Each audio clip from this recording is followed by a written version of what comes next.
Friends, कैसे हैं आप सब। आप सभी का आपके अपने YouTube channel sociology with Sangeeta के इवनिंग क्लास में स्वागत है, जिसमें कि हम लोग झारखंड से रिलेटेड टॉपिक को कवर करते हैं। आज का जो टॉपिक है उसमें हम लोग झारखंड के सुपुत्र क्रांतिवीर बिरसा मुंडा की संपूर्ण जानकारी को देखेंगे। साथ ही साथ झारखंड में जितने भी प्रमुख व्यक्तित्व हैं उन सभी की जीवनी को भी हम लोग इस चैनल के माध्यम से देखेंगे। तो चलिए क्लास को लेट न करते हुए हम लोग स्टार्ट करते हैं। बिरसा मुंडा भारत के एक आदिवासी स्वतंत्रता सेनानी और लोकनायक थे, जिनकी ख्याति अंग्रेजों के खिलाफ स्वतंत्रता संग्राम में काफ़ी हुई थी। उन्होंने ब्रिटिश शासन, जमींदार और महाजनों के विरुद्ध आंदोलन किया, जिसे बिरसा उल गुलाम के नाम से जाना जाता है। वे मात्र 25 वर्ष तक ही जीवित रहे थे, लेकिन अपने इतनी अल्प आयु में भी उन्होंने इतने ऊंचे मुकाम को हासिल कर लिया था कि जिसकी कल्पना भी नहीं की जा सकती है। इनके जन्म के बारे में अगर बात की जाए तो बिरसा मुंडा का जन्म 15 नवंबर 1875 को खूंटी जिले के आरके प्रखंड के उलीहातू गांव में हुआ था।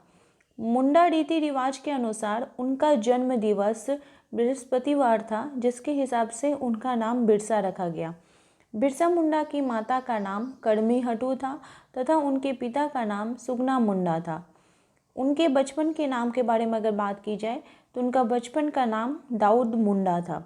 इतनी अल्प आयु में उन्होंने अपने जो इतनी ऊंचे मुकाम को हासिल किए थे, जिसके कारण आज भी भारत की जनता उन्हें याद करती है और भारतीय संसद में एकमात्र आदिवासी नेता बिरसा मुंडा का जो चित्र है वो हमें देखने को मिलता है, वहाँ पे टंगा हुआ है। बिरसा मुंडा ने अंग्रेजों के खिलाफ नारा दिया कि रानी का शासन खत्म करो और हमारा साम्राज्य स्थापित करो। बिरसा मुंडा के प्रारंभिक शिक्षक की बात की जाए तो जयपाल नाग उनके प्रारंभिक शिक्षक थे तथा उनकी प्रारंभिक शिक्षा चाईबासा में पूरी हुई थी। उनके धार्मिक गुरु की बात की जाए तो आनंद पांडे उन्हें धार्मिक गुरु थे, जो कि वैष्णव संप्रदाय के माने जाते थे। बिरसा मुंडा ने जो मुंडा समाज था उनमें उसमें सुधारवादी आंदोलन चलाया और बिरसाइत संप्रदाय के वे प्रवर्तक माने जाते हैं। उन्होंने बिरसाइत पंथ की शुरुआत की। छात्र जीवन में बिरसा मुंडा चाईबासा की भूमि आंदोलन से जुड़े थे। बिरसा मुंडा ने स्वयं को 1895 में सिंह बोंगा का दूत घोषित किया। सिंह बोंगा जो है वो आदिवासी समाज में जो देवता है उसे सिंह बोंगा कहा जाता है, यानी उन्होंने भगवान के दूत के रूप में अपने आप को प्रतिस्थापित किया था। बिरसा मुंडा ने उलगुलाल विद्रोह का नेतृत्व 1895 से लेकर 1900 तक किया। उनकी कर्मस्थली की बात की जाए तो डोम्बाड़ी पहाड़ी इनकी कर्मस्थली थी।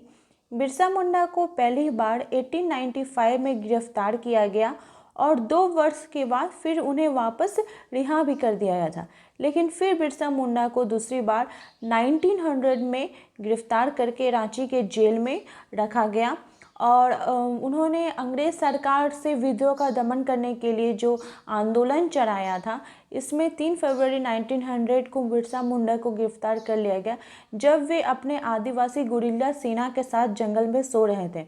उस समय उनके 460 आदिवासियों को भी गिरफ्तार किया गया और 9 जून 1900 को रांची के जेल में उनके रहस्यमय तरीके से मौत हो गई थी। अंग्रेज सरकार ने उन्हें गिरफ्तारी के लिए उनके ऊपर 500 रुपये का इनाम रखा था, जिससे कि लोभ में आकर उन्हीं के सहयोगियों में से किसी ने उन्हें गिरफ्तार करने में मदद की थी। महाश्वेता देवी, जो कि बिरसा मुंडा के जीवन पर आधारित, उन्होंने एक उपन्यास लिखा था जिसका नाम था अरण्य अधिकार, जिसका कि अगर मीनिंग हम लोग देखें तो उसका अर्थ होता है जंगल का अधिकार।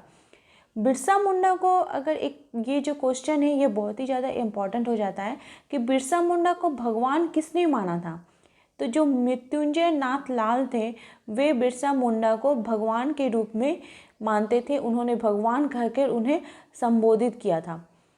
अंग्रेज सरकार के मौत का कारण जब बिरसा मुंडा से पूछा गया कि उनकी मौत का कारण क्या है, तो अंग्रेज सरकार ने बताया था कि हैजा के कारण उनकी मृत्यु हुई थी, लेकिन उनमें कोई भी हैजा का लक्षण देखने को नहीं मिला था। केवल 25 वर्ष की उम्र में ही उन्होंने ऐसा काम कर दिया कि आज भी बिहार, झारखंड और उड़ीसा की आदिवासी जनता उनको याद करती है और उनके नाम पे कई शिक्षण संस्थान भी चल रहे हैं जिनका नाम उनके ऊपर रखा गया है। तो आई होप आपको आज की जो टॉपिक है वो आपके आने वाले एग्जाम के लिए हेल्पफुल रही है कि आप मेरे चैनल के साथ इसी तरह से बने रहे, जिसमें हम लोग झारखंड के और भी जितने प्रमुख व्यक्तित्व हैं उनकी संपूर्ण जीवनी तथा उनकी जानकारी को देखेंगे। मेरे चैनल के साथ बने रहने के लिए आप सभी का धन्यवाद।